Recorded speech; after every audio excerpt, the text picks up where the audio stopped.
They say great art comes from great tragedy. This couldn't be more true for the songstress of Fleetwood Mac. Through her drive and passion for creating art, the Bohemian Rock Queen found an avenue to overcome her obstacles, going on to become the only woman inducted into the Rock and Roll Hall of Fame twice. Wait till Fleetwood Mac hears that. For decades, she's fronted one of the most successful bands in history. Even with the trials and tribulations of being a member of Fleetwood Mac, Stevie's remained an iconic role model, staying synonymous with the witchy, transcendental, deep-rooted mysticism of a fairy godmother. Her enchanted songwriting, strong will, and powerful presence on stage has endeared her to women and men all over the globe. I'm inspired always. I'm forever inspired. You know, when I'm not inspired anymore, I'll stop writing songs. Relive the turbulent life of one of the last old-school rock stars left. This is the tale of Stevie Nicks.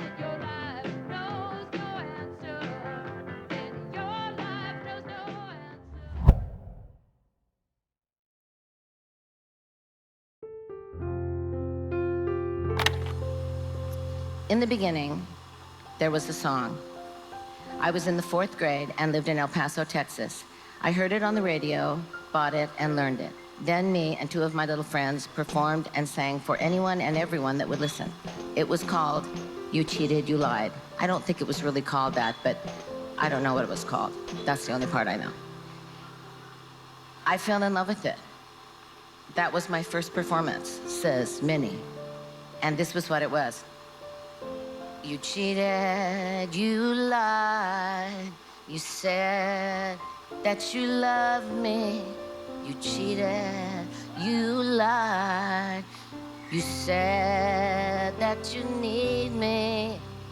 Oh, what can I do but just keep on loving you? Oh. Now I'm driving my parents crazy with this. That was the beginning. In the beginning, a little later, there was a Buddy Holly song, 6th grade, I think. I think me and the same friends did a tap dance / vocal choir performance for a talent show every day. Every day, it's a getting faster. Let's go ahead. Her grandfather, A.J. Nicks Sr., pushed Stevie into the world of music, where she developed her own little musical world. Barbara, the devoted mother of Stevie, was overly protective of her daughter. Growing up in the 50s, Stevie was kept inside the family home more than most her age. Here, Stevie's love of folklore, fairy tales, and fantasy evolved. You really, really see this later on in her writing, whether she's talking about Sarah or she's talking about Gypsy or these different kind of female characters she has. It definitely pulls from those early experiences. Stevie's love for music began in adolescence, singing back to the records of her idol, Janis Joplin. Love like this will surely come my way. Hey, hey, hey. 6th grade. Truly, my parents are nuts by now. And in the beginning, after my family had been transferred to Salt Lake City for the 8th and the 9th grade, and then to Arcadia, California, right across the street from the Santa Anita racetrack, pretty ritzy in comparison to Salt Lake, something brilliant happened. I took a month's worth of classical guitar lessons, and my teacher decided he wanted to go to Spain, so he sold his Goya classical guitar to my parents for a plane ticket to Spain. And they gave it to me for my 16th birthday, May 26th. Which she used to write her first song, I've Loved and I've Lost, and I'm Sad But Not Blue. An aptly named song that seemed to foreshadow her life story. The song became the genesis of a songwriter that would become known for pouring her heartache and happiness into her lyrics. I had just met a drop-dead gorgeous guy named Steve Dold who stole my heart over a 5-week period. This was a long relationship. 5 weeks, and then broke up with me for my best friend. And for the first time after all those years, like since the 4th grade, of singing other people's beloved songs, I understood what love was and why people write these songs. So I called my parents to listen into my new song, and I, forever the drama queen, sang it to them, tears rolling down my face.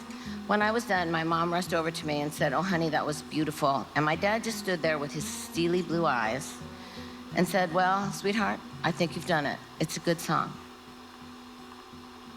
That really was the beginning. I think that's when my mom and dad knew that I was gonna do this and that there wasn't gonna be any question. The question was, from my mother, you will get an education because you will probably be a famous rock and roll singer or a country singer or whatever it is that you're, or an R&B singer, whatever it is that you're gonna be, but you will be educated. And you will be able to stand in a room full of incredibly intelligent and intellectual men and keep up with them. And you will be an independent woman.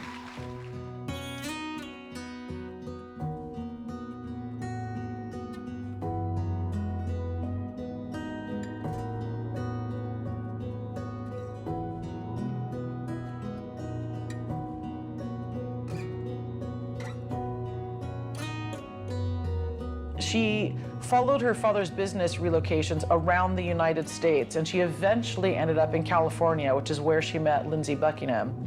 On her move to California, Stevie joined her first band, The Changing Times, coupling her dynamic voice with harmonies to sing folk rock music. Moving into the senior year, Stevie left The Changing Times behind. During senior year in Atherton, California, Stevie would be introduced to the voice that would harmonize with hers for decades to come, Lindsey Buckingham. In the senior year of high school, Buckingham was in a psychedelic rock band called Fritz, but 2 of its musicians were leaving for college. With places in the band to spare, he asked Nix in mid-1967 to become the lead singer. A year later, Fritz would open for 2 of the biggest names in music, Jimi Hendrix and Janis Joplin, both of which had influenced Stevie Nicks heavily, so this was a massive deal to her. You can see these early inspirations in her stage presence and intensity. Stevie would later reminisce about one performance in 1970, stating that being yelled off stage by Janis Joplin for running over time was one of the greatest honors of her life. Unbeknownst to them, the 2 Bohemian women would go on to make history, becoming a part of the 14% of women inducted into the Rock and Roll Hall of Fame. Stevie didn't have much luck at university. She started off attending San Jose State in Northern California with Buckingham, where she majored in speech communication, and she thought, you know what, I'm gonna be a school teacher, which you can kind of slightly see actually in a kind of hippie 1960s, 70s sort of way. But with her father's blessing, she decided to drop out and instead went in search of a musical career. Buckingham right by her side every step of the way. Now, she started her career in Fleetwood Mac almost happenstance. Fritz disbanded in 1972, but Nicks and Buckingham continued to write as a duo. And, you know, I just absolutely love it because Stevie Nicks is waiting tables to try to support them. In 1973, Buckingham and Nicks put out a record. They were very excited. They'd been signed to Polydor. It seemed like things were going in the right direction for them. And the record is called Buckingham Nicks, very original. And it has the song Frozen Love on it. That's the title, the first single. And unfortunately, the single really doesn't go anywhere. The record really doesn't go anywhere. Stevie is still waiting tables. Now, what this record did do, however, is it got in the ear of Mick Fleetwood. Over in England, the ever-changing band Fleetwood Mac were going through their most challenging period to date.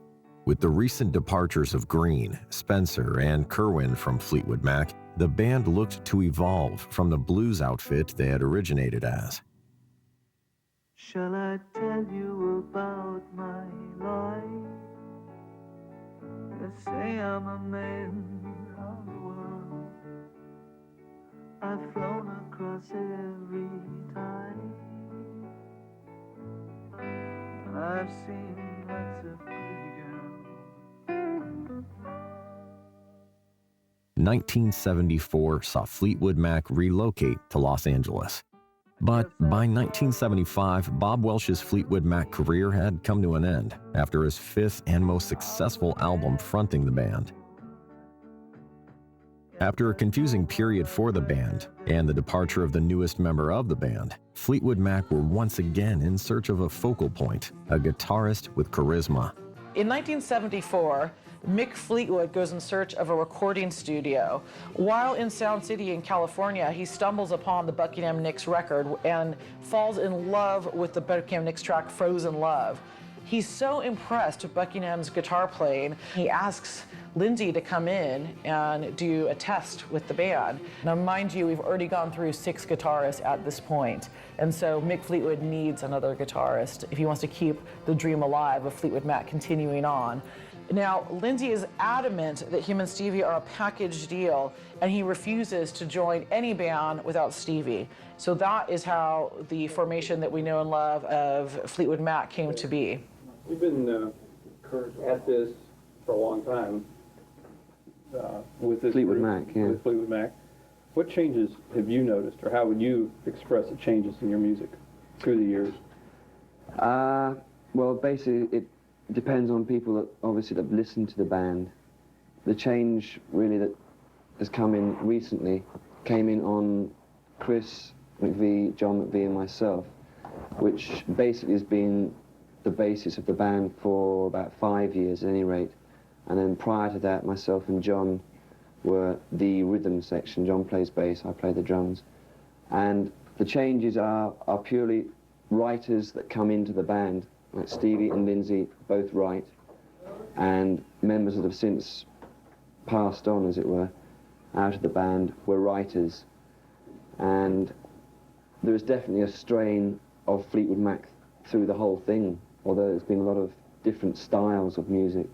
But it really depends on the listener rather than the people in the band to relate to how they feel about the changes. How do you feel that your addition to the band has changed what they were doing, and how has it changed what you were doing? Oh, it changed what I was doing a lot. Well, just as a writer, you know, sure, I'm going to touch them with my songs, you know.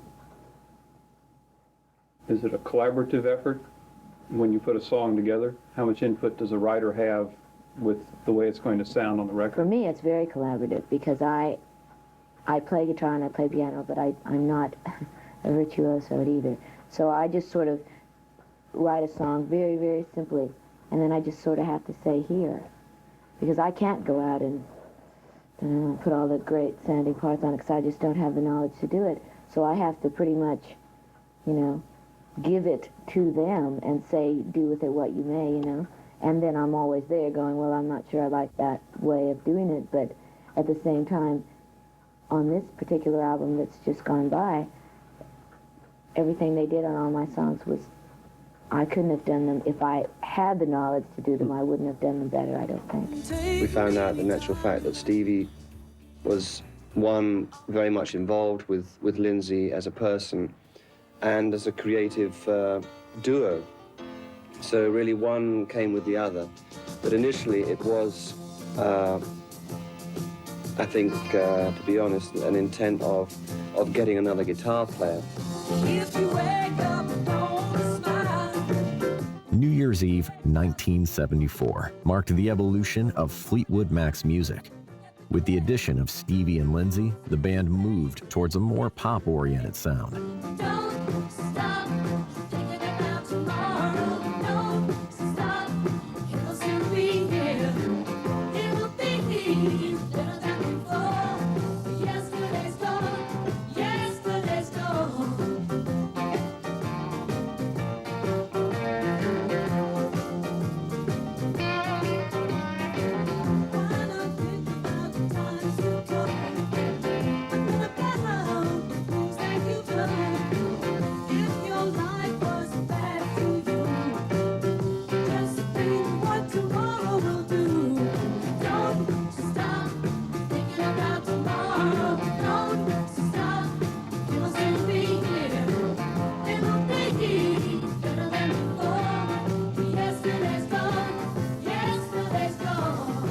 the change that comes about when Buckingham and Nix joins is you have something that I think is not tiny. I mean, obviously Albatross is a hit in the UK, but you suddenly have something, maybe it's because it's British and American together, so right away there's 2 points of definition from different other bands, but you also have the sensibilities, the heritage, all those ideas coming together.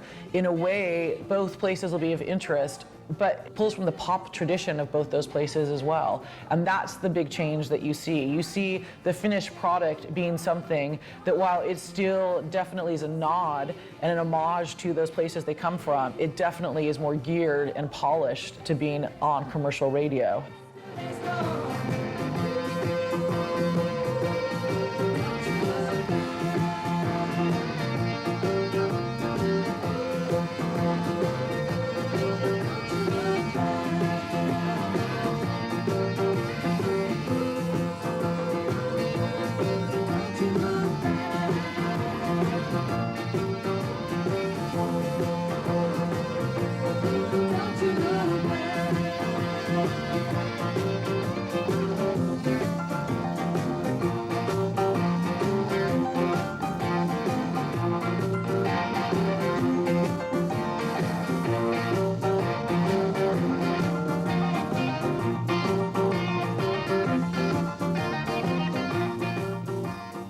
Stevie and I met one evening up at Nick's house, and it just seemed that we didn't compete with each other ever. You know, we didn't compete with each other the first night we met, and we literally really haven't since then. Stevie's first addition to the Fleetwood Mac discography was with the witchy hit Rhiannon. Written 2 years before the pair had joined the band, the song was inspired by the story of a girl possessed by a spirit named Rhiannon.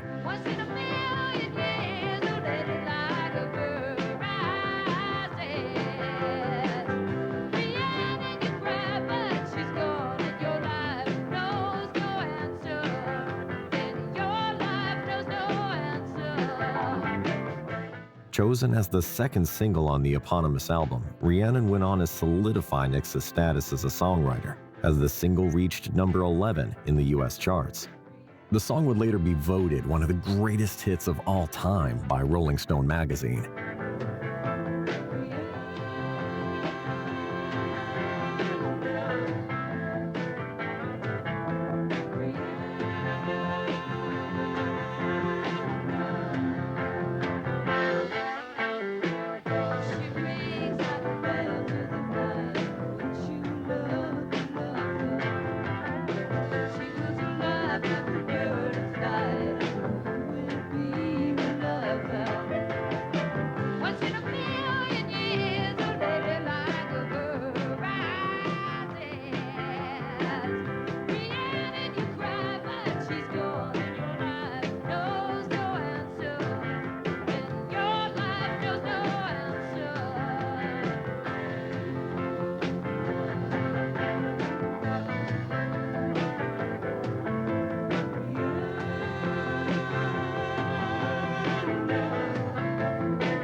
The self-titled record, I think, is such an important record because it shows the possibility of what this band can do. And again, we're so deep into putting out records with the original Fleetwood Mac, again, the rhythm section holding it all together. We're so deep into Fleetwood Mac as a band, even though it has rotating members. The fact they can come out in this new formation and have a #1 song with Rhiannon, which is still, I think, one of the best songs ever written, period. Beautiful, cascading vocals, catchy, everything about it. It shows the possibility for them making another commercial record. And that record is so important for that. By now, Nix had become synonymous with the gypsy bohemian image. Inspired by the fantastical books she read in her childhood and her idol Janis Joplin, Stevie was striding on stage in platform boots and low-hanging shawls. The unique look was designed by friend Margie Kent. She's quite a diminutive figure. She's quite short, Stevie Nicks is. And so she wanted, when she first started being on stage and being really in the, fronting the band the way she does, she wanted to have a visual impact for someone that was sitting further away. And that's where the styling started to come from. And if you look at that, it's, again, if we're looking at the idea of the counterculture being put into the mainstream culture, you have a lot of those kind of hippie elements with the shawls, and like when she holds, I don't know, like a veil, I think she, a lot of times, and just her whole kind of black magic look definitely has those hippie elements to it and influences. So again, it's bringing that into the mainstream culture in a way that I don't think any other figure did before her. And she's a bit more trippy and, a bit more, people say hanging with the fairies, but she's not really. She knows exactly what she's doing. She's an archetype of those. There were a certain sort of women in the 70s, who'd always, their handbags would always have kind of, a packet of tarot cards, maybe a couple of bones, perhaps some cigarette papers. She's like one of those there were lots of those, basically. But she's a very particular version of it, because she's very pretty. She's a great artist. On stage, she really becomes a focal point for what Fleetwood Mac become.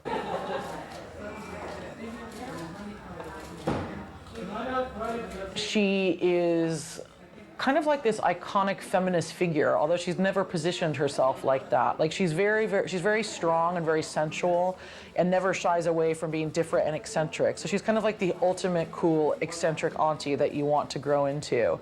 She makes hippie look sexy with the shawls and the feathers and the top hats in a way that I think is timeless. Yeah, I'm known, my big strength is known to do a lot of stars hair. And a lot of people in the rock and roll field, and I guess that's where I build up my reputation. Didn't you color her hair, Stevie? Yes, you did. Yes. Yes. I mean, look at the job she did. It's a beautiful, rich red. And this, we call her red now. Okay. It was quite an experience to have the Queen of Rock and Roll work on my hair and do it so well. I love my color. Don't you? No, I love it. I'm very proud of, she's as good a singer as she's a colorist. Yes. That's great. It's going to look just like this when I get done. Tell us, are you going to change your profession at all? Well, I never thought about it, but I'm getting into this. Maybe. I just might do this in my spare time, yeah.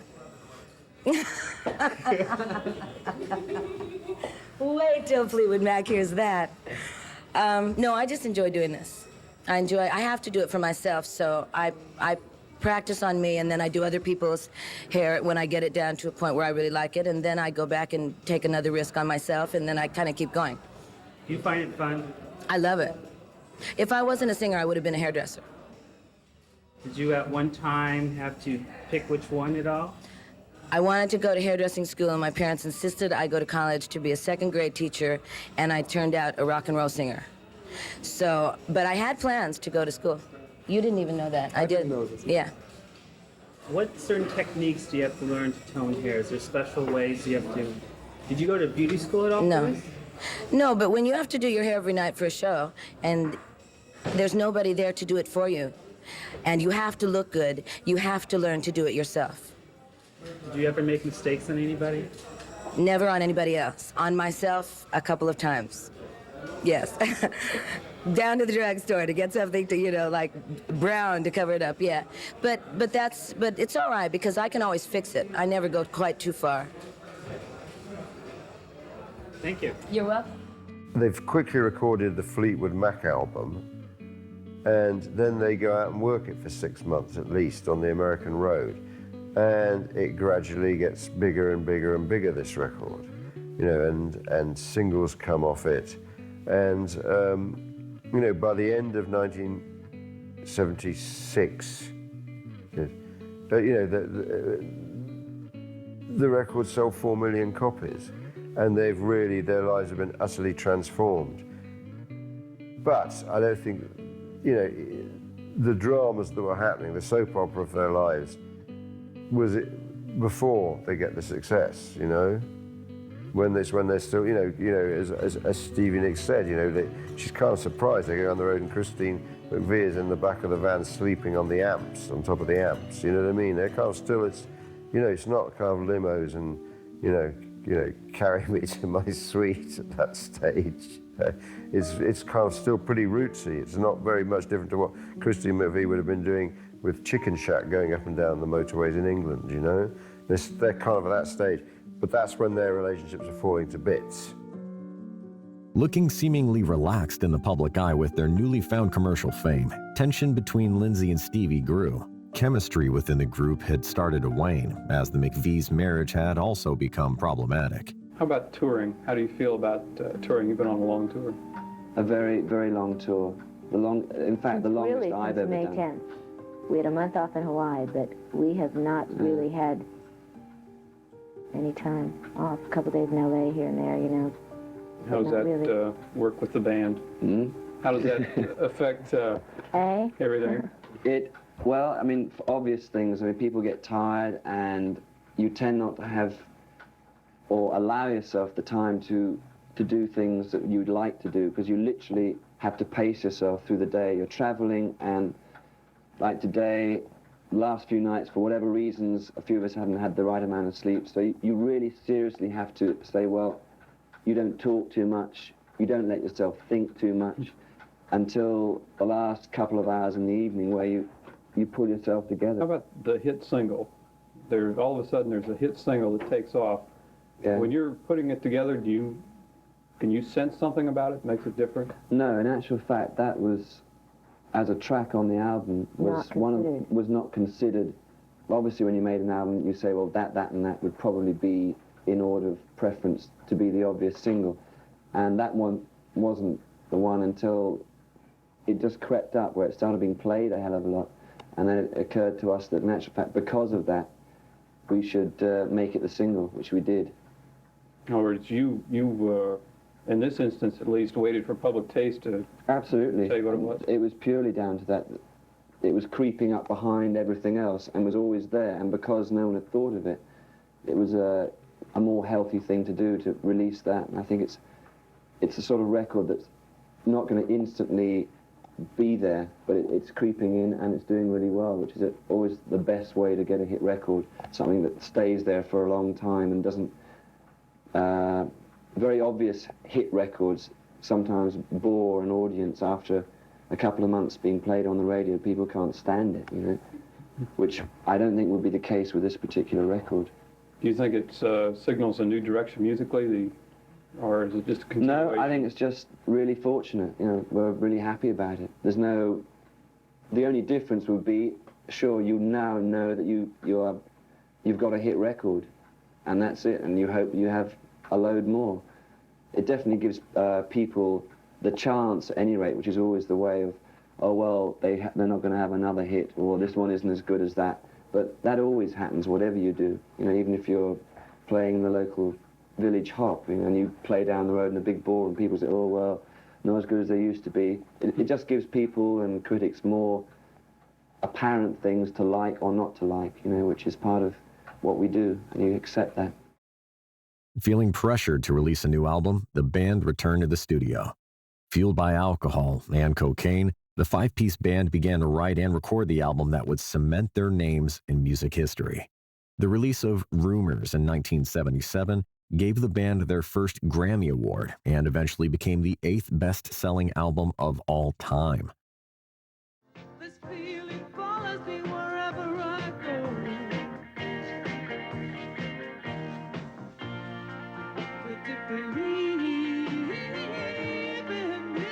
In terms of the themes, I think were about the relationships that were happening in the band itself. I mean, obviously that becomes the subject matter of Rumours, but I think, you know, it was just one of those points in time when, you know, they meet as all their relationships are collapsing. And the thing that's been mythologized about them is that Rumours, especially obviously, is all about them breaking up and the different, like Christine McVie being with the lighting man and all of that kind of emotional turmoil. And that's become the mythology around it. So it's hard to know like how much of that is real and how much we've kind of created. It seems quite real. And what makes it seem real is how powerful those songs are. Because if you've ever been in love or had your heart broken or been in any sort of emotional turmoil yourself, you listen to those songs and those songs capture those feelings. So I think the songs capture what a lot of, like most people have been through at one point in their life. And then all the media attention that either came at that time or afterwards talking about that, again, just kind of underscores how important and how real and authentic those songs are. So I think that was a real crucial part to not just the making of the record, but what comes after the touring and the way that they've been remembered, I think. First we have Lindsey and Stevie. They're breaking up after a very long relationship. We have Stevie eventually starts secretly dating Mick Fleetwood. We have Christine McVie and John McVie breaking up, and Christine McVie starts dating the lighting guy, and she writes "You Make Loving Fun" about that relationship.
Utilizing the heartache of their eroding friendship, Nicks contributed Dreams.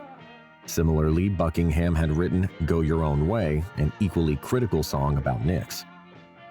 Lindsey Buckingham brings the lyrics for Go Your Own Way to a practice, and Stevie's reading the lyrics going, oh my God, this is about me. And she has to go up on stage every night and perform that. I mean, again, getting goosebumps talking about it. I can't even imagine what that must be like.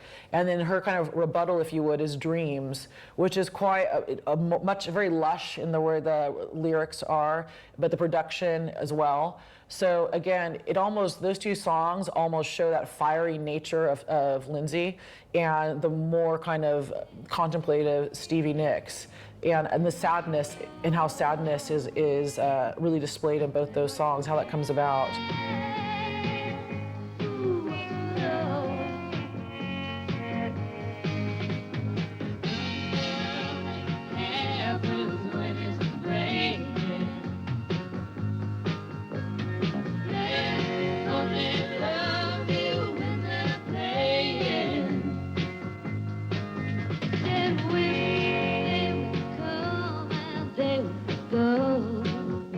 I'm projecting, probably thinking this, but can you imagine being in that situation in terms of who's saying what to who, and when you're in a band, you're in the studio, you're in an incubator basically. So there's all these different breakups and ruptures and uniting of other people, and who's telling who what, you know what I mean? Like the name itself kind of says it all, I think. And the fact that they were able to still continue on as a band, but also put that into songs.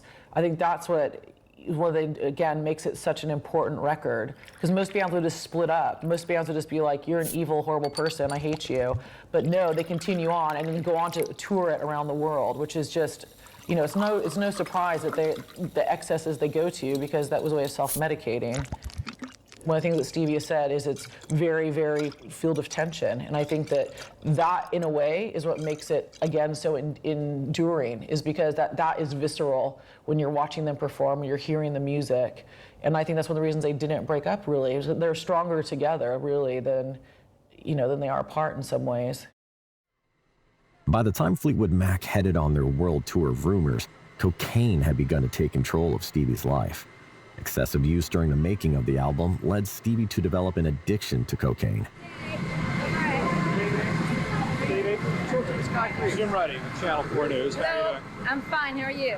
Excellent. I think I met you 3 years ago, or when you first played Dallas. Talked to you and Mick up at the Fairmont Hotel. Was I wearing my glasses? No, you're wearing a nice hat though. If I recall correctly. Can you tell us a little about why you chose to tour again while you're rehearsing for a new album? Because we love to play. Mostly. We just got itchy. Everybody just wanted to go. So we said, let's go.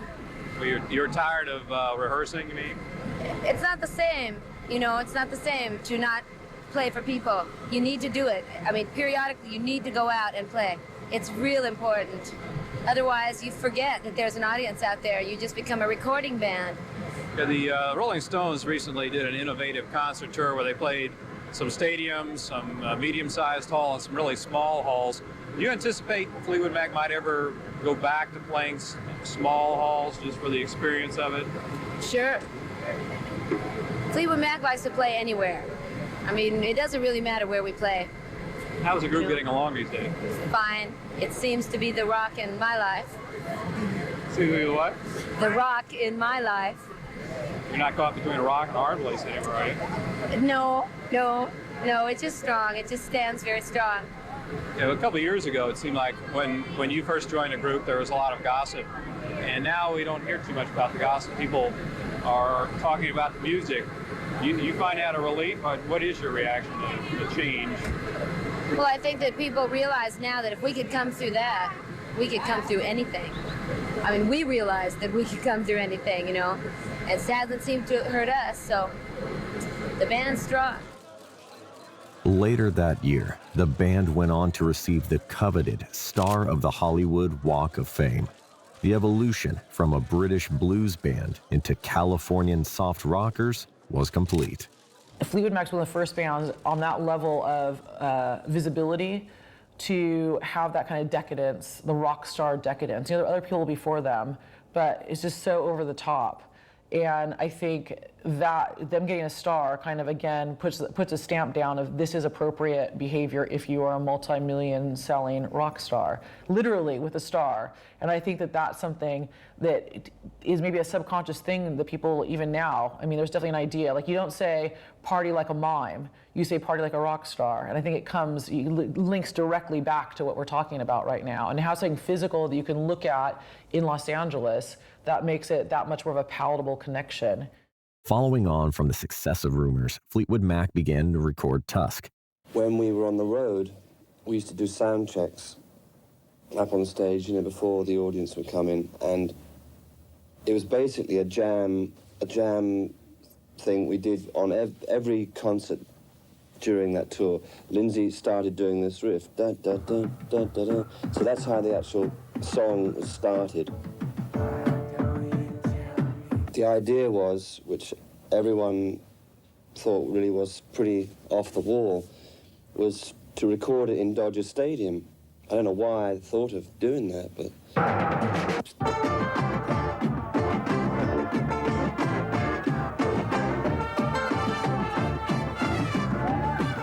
While I was in France, up in Normandy, there was a marching band that came out at weekends and would march around the town. And the idea then I'd had was to use a marching band on a future track so that you could actually do that live, although we only did it live in Los Angeles. I was hoping to be able to play one song and have the local marching band out of every town all over the world come out, because it would be a really good, warm feeling for the town, and it would be a good rapport for the audience to know their local band was playing. That, in actual fact, didn't happen, but that was my plan. But after the Tusk tour, we were just flattened and exhausted. You know, we were physically and mentally just not... We felt that we deserved a break, and we took that break. We took quite a long break.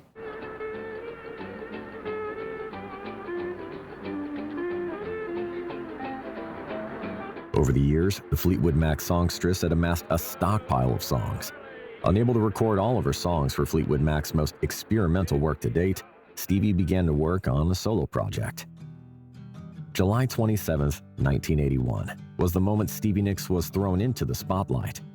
Belladonna, Stevie's first solo album, was launched to critical and commercial acclaim. Standing alone, she established herself as a force to be reckoned with. Her debut solo album reached #1 on the Billboard 200 chart, with 4 singles making the Billboard Hot 100, including Stevie's signature song, Edge of 17.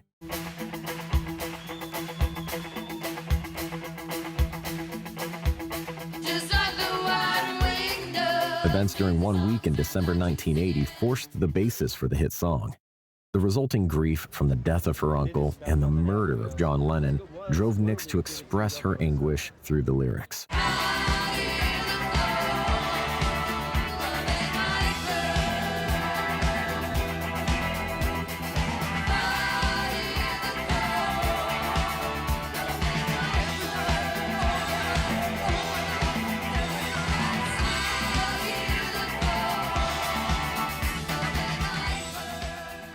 Belladonna remains Stevie's best-selling album. Returning back to the studio, Fleetwood Mac looked to recapture the magic that had disappeared on the Tusk experiment. We decided we wanted to be outside of LA because we wanted to be without any distractions. We wanted to be just with the 5 of us and work something out, which turned out to be very, very pleasurable for all of us. Nicks had to cut her White-Winged Dove tour short to record the band's newest project. I write all the time. I just set up a kind of a Vangelis sort of piano situation recording thing in my living room in Los Angeles. And I'm learning to use it, and I love it because I do write a lot, and it's making it easier for me to write and not take quite so much time. There I was through the gypsy, that I was. I don't write for Fleetwood Mac or for Stevie Nicks. I just write songs. And Fleetwood Mac has their pick of what I do, and they have like thousands of my songs, you know, and they do the ones that they like. I always offer my favorite ones up first to Fleetwood. So I don't like save things for me. If I feel that it's really good and it should be done now, I don't like hide it away. Maybe once, maybe twice. Mirage, released in 1982, reached #1 in the US, becoming a certified double platinum record in the process. But the huge success of Belladonna and Mirage couldn't be enjoyed. Tragedy struck the reigning queen of rock and roll. Stevie has had her fair share of tragedy and has been unlucky with love. The story of Nicks's only marriage dates back to 1981, when her best friend, Robin, was diagnosed with a life-threatening illness.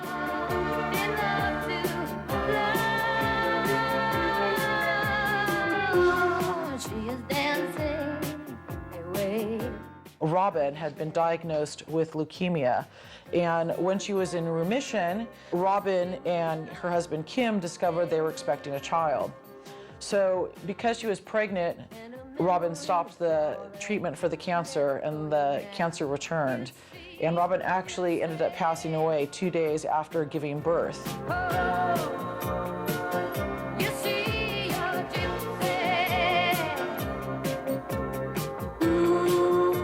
In 1983, 3 months after her best friend had passed away, determined to look after the newborn, Nicks walked down the aisle to Kim.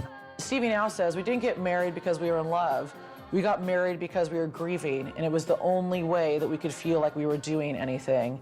Sadly, the marriage only lasted for 3 months, and years later, it remains one of her biggest regrets.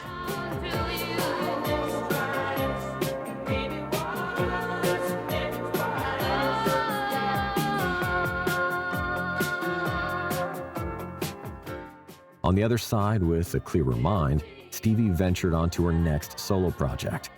Fleetwood Mac went on a hiatus, allowing members to develop their solo careers. The Wild Heart, released in 1983, featuring hit song Stand Back, pushed Stevie's record to double platinum. I love the song Stand Back by Stevie Nicks because it's the ultimate just like, I am powerful woman, hear me roar. And there's something about, she has the shawl, she has the different like gauzy, flimsy kind of ethereal dress on. She's spinning around and around, and there's something about it that's just, I'm an entity not to be messed with. So I love Stand Back, love it.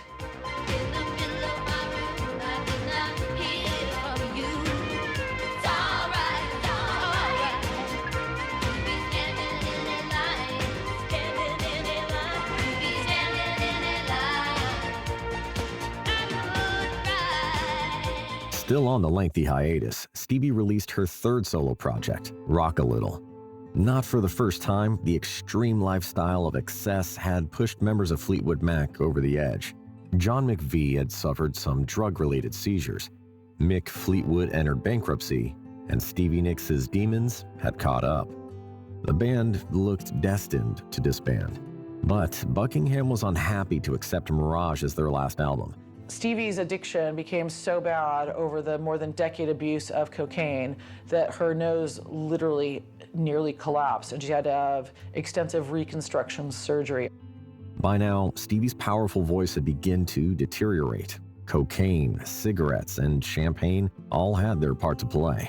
Stevie Nicks has said that she thinks she did $1 million worth of cocaine over the time period that she was addicted to it, which I think she eventually kicks in 1986. But that also got her into a different set of problems because the drugs that were prescribed to her, she then became addicted to, which is far worse than cocaine. Making a turning point in her life, she recalled the time a plastic surgeon told her she could drop dead with one more hit of cocaine. Not wanting her fans to go through what she experienced, losing her idols Hendrix and Joplin to the 27 Club, she checked into the Betty Ford Clinic looking to overcome her addiction. Concerned about relapsing, Stevie was prescribed Klonopin, a sedative commonly used to curb addiction. During her release of Rock a Little and stint in rehab, the band had started to work on their next album. Not released till 1987, Tango in the Night was the final album by the Rumours lineup. But Stevie's consumption of Klonopin in the previous few years had taken its toll. The drug was known for adding weight to its user. Stevie had entered into a battle with depression, exiling herself from the stage until she looked better. Stevie would probably have been at her worst, the Tango in the Night period, I think. Because she's completely, she's got several sets of pressures on her, not just being one of the singers with Fleetwood Mac. She's really a big solo star by then. So I think that would have kind of been, that would really, she would have imploded on that, really. They were already so many records in, and if you look at kind of where music was at that second, the fact that they even had as much success as they did with that record, again, I think it shows how great the songwriting is on that, because there really wasn't many classic rock bands. You look at MTV at the time, videos from Tango in the Night were being played. Who else from like their contemporaries from the 70s were being played on MTV? How many of their contemporaries had teenagers singing their songs, buying their records? I mean, what an achievement that is to be able to cross over with that record into that youth marketplace, which they were able to do. The release of Tango in the Night featured hit singles Everywhere and Big Love. But the subsequent world tour for their second highest selling album was postponed. Lindsey Buckingham quit the group, citing creative differences and lingering personal issues. Several months on, the band resumed their tour, replacing Lindsey Buckingham with Vito and Burnett. As the band undertook a major transformation, Nicks focused her attention on her own art. While suffering from depression, Nicks began work on a fourth solo album. The Other Side of the Mirror was a commercial success. In the process, she became romantically involved with the British producer of her record, Rupert Hine. I would say she can be completely herself in her solo work. She's not having to cater or collaborate with other people, so she can do whatever she wants. And that tension, like I've heard her describe her solo work, is she feels free because there is no tension, there is no history, it's just herself. Inspired by Hine and the turmoil surrounding her life, the single Rooms on Fire are the words of a woman who has accepted the fact that she will never be betrothed, have the kids she wanted, or experience true love. a heartbreaking account of her life's journey.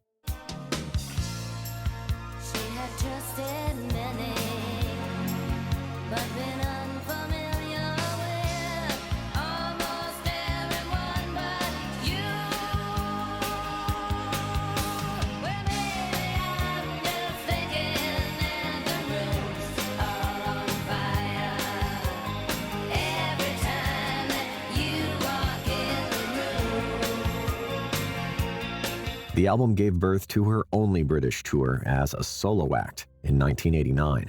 But due to her increased dependency on Klonopin, Stevie had no recollection of the tour ever happening. The drugs meant to help her were becoming detrimental. Behind the Mask, the next venture by Fleetwood Mac, was released a year later. Without Buckingham's input, the band's sound evolved. Following the tour's conclusion, Nix announced she had left the ever-changing band. Tension had grown. Aiming to save it for a forthcoming Fleetwood Mac album, Mick Fleetwood refused to allow Stevie to release Silver Springs as a solo work, leading a strong-willed Stevie astray. Nix's departure left a void in the group. The band as we knew it was no more. 1 year later, at the request of presidential hopeful Bill Clinton, the Rumours lineup, including Stevie, reunited at the 1993 inaugural gala, performing the campaign theme song, Don't Stop. Still undergoing her treatment to curb her addiction, Stevie was criticized for her weight gain. Looking back on her situation, Stevie said, "The Klonopin was worse than the cocaine. I lost 8 years of my life, and I didn't write." Things went from bad to worse for the trailblazing songstress. In late 1993, Stevie suffered a fall, cutting her forehead near a fireplace. In an attempt to turn her life around, Stevie checked herself into rehab for a second time, spending a painful 47 days in detox. During her time in rehab, post-production work on Street Angel was ongoing. Powerless from addiction and stuck in rehab, Stevie was unable to mold the final product.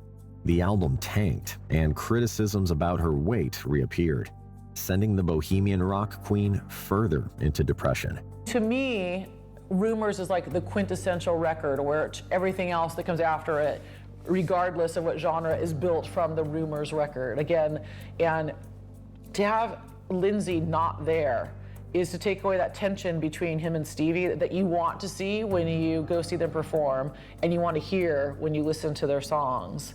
And they come as a package with all that history behind them that you know as a fan when you are engaging with their music. And so for him not to be there, I think it kind of shatters what you as a Fleetwood Mac fan want to experience. Fleetwood Mac fans could rejoice once more. 2 years after dissolving, the band announces they are back working together in the form of Nix, Buckingham, Fleetwood, and the McVies. It's a thrill to be back. It's a thrill to be playing, if but for a short moment, on stage. And that's what we are. We're players, a bunch of crazy gypsies at heart. Whoa, Diane. The Fleetwood Mac entity, I think, is something that we've all come to terms with, that we can do things outside of the band without the band disintegrating and stopping, because we've already done that. We realize that, again, a lot of people think, you know, because people go off and do different things, that there will be no more band. I think we've come to terms with that within ourselves, and people realize that the continuous momentum of Fleetwood Mac may not be as feverish as it certainly was for seven solid years. And I think it's just something that we know we can come back to as people, as musicians. When it was announced that they were getting back together, it wasn't just Fleetwood Mac fans, but I think because they become by that point so important in so many people's lives, it may not have just been people that had the records. The people that by this time, the songs were played often on the radio, they were incorporated into commercials. So it was a much bigger ripple than just the hardcore fans that were excited about this idea of them being back together. Stevie further cemented her status as a role model by overcoming her addiction.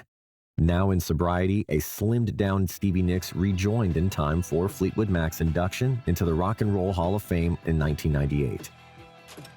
On the back of her Klonopin dependency in 1994 and 1995, Stevie had begun to write again. The effort culminated with Trouble in Shangri-La. Released in 2001, the album relaunched Stevie Nicks' career. I love Stevie Nicks because she writes her own songs, writes incredible songs, has her own style. She never has really shied away from talking about her addictions and issues, but she's never made it the main thing of interest about her. She has always put her artistry at the forefront of everything that she does. And I think that makes her just completely amazing and badass. Oh, how dream your kingdom in that house on the hill. Looking out for love. It's interesting because she was such a sex symbol during the Fleetwood Mac years and in her solo career. But that's never been, like you see a lot of starlets and singers now, that's kind of the main thing is look how sexy and sexual I am. That never was with Stevie, it was just kind of organically who she was. And that made her that much more attractive and that much more of a role model. There's this idea of just being yourself is very attractive. The ever-changing lineup of Fleetwood Mac evolved once more. Fleetwood Mac had started work on a new studio album, the first in 30 years without Christine McVie on vocals. Say You Will, released in 2003, was the only Fleetwood Mac album with a sole female voice, the soulful voice of Stevie Nicks. Without her partner in crime, Nicks reiterated her unhappiness with the final product. Arguments with Buckingham over its production was another core factor in her conclusion. Nicks toured with Fleetwood Mac until the end of 2009.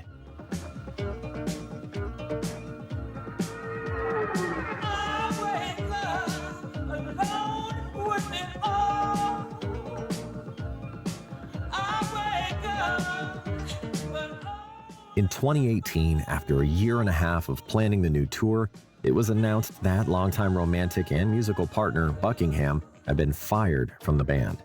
After disagreements between Nicks, Fleetwood, and Buckingham had erupted, Buckingham was pushed to deviate from the touring plans.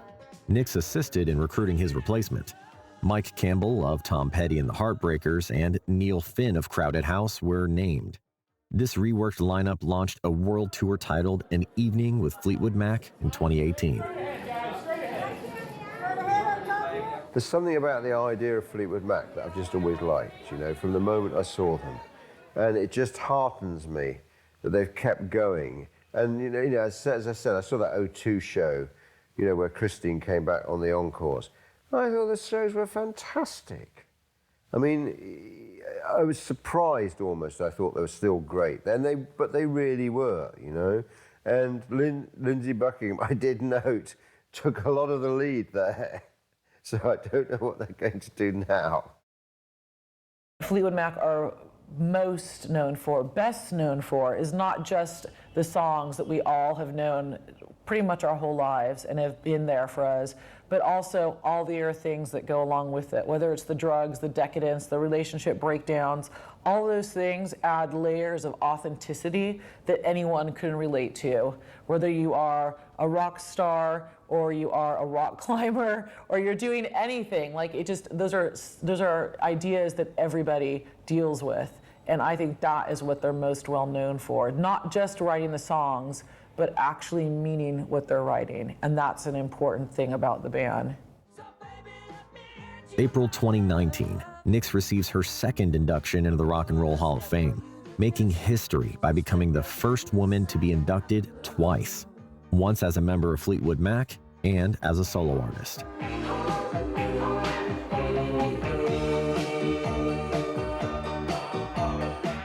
When you listen to like the greatest hits of Fleetwood Mac, it seems like Stevie Nicks sang a larger majority than you would think. Like to me, she is the main voice of Fleetwood Mac.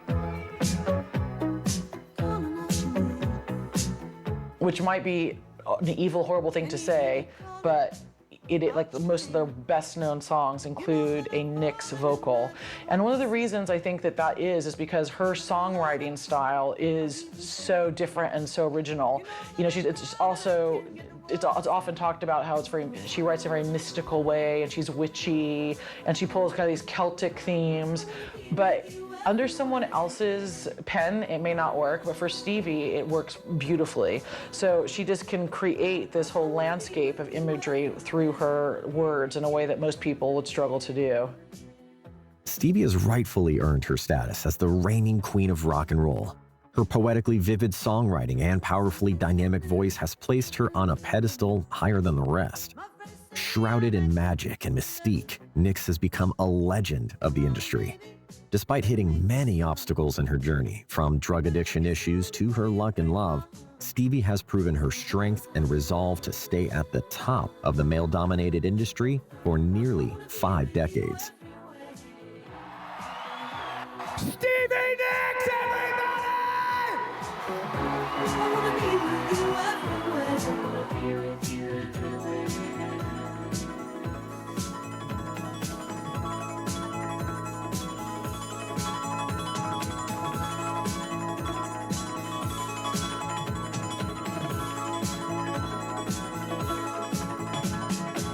can you hear me calling?